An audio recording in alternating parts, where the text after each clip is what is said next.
તો ફાઇનલી મિત્રો, આ છે આપણી વાડી જ્યાં વાવેલું છે આપણે કોબીસ. સમથિંગ 15 દિવસ થઈ ગયા છે આ કોબીસ વાવ્યું એનો.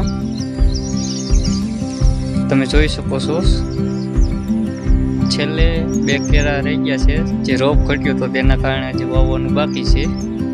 એની બાજુમાં ગાયોને નીણ માટે 2 કેરા ખળના પણ વાવેલા છે.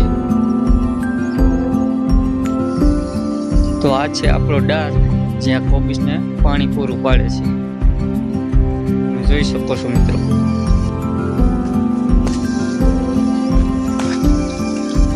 આ નદી છે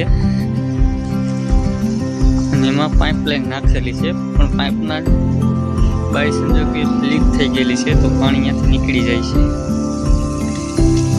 અહીંયા છે અમારું ટાટર, જ્યાંથી અમે મોટર વેતી કરી છે.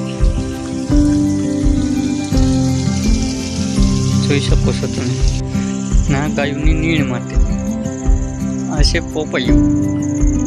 પોપૈયામાં ફાલ તો ઘણો પણ આવી ગયો છે, પોપૈયા પણ આવી ગયા છે. આમાં વાવી છે આપણે ધાણી. તો ફાઇનલી એ પણ ઉગી ગઈ છે. ઉગીને 2 પાંદડે થઈ ગઈ છે, જોઈ શકો છો તમે. એની બાજુમાં સોરા વાવેલા છે દાણાવાળા. હવે આપણે જવાનું છે મારા મોટા બાપુના પડામાં, જ્યાં ભવા કાકા પાસે ફાંકી ખાવા માટે.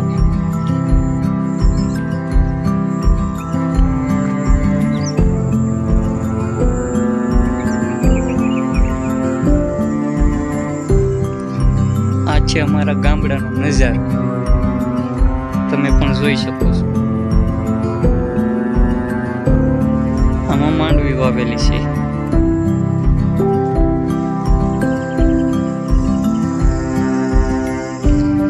આ પવન ચક્કી છે.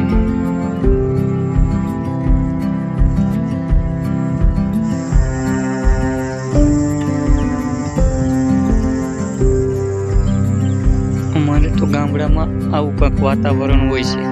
તમારા શહેરમાં કેવું હોય કોમેન્ટ કરજો.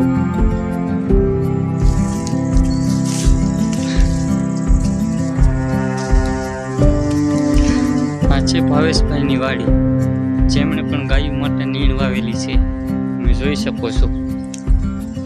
અને અહીંયા છે આ ઘનઘોર કૂવો, જે અમારો જૂનો કૂવો કહેવાય છે.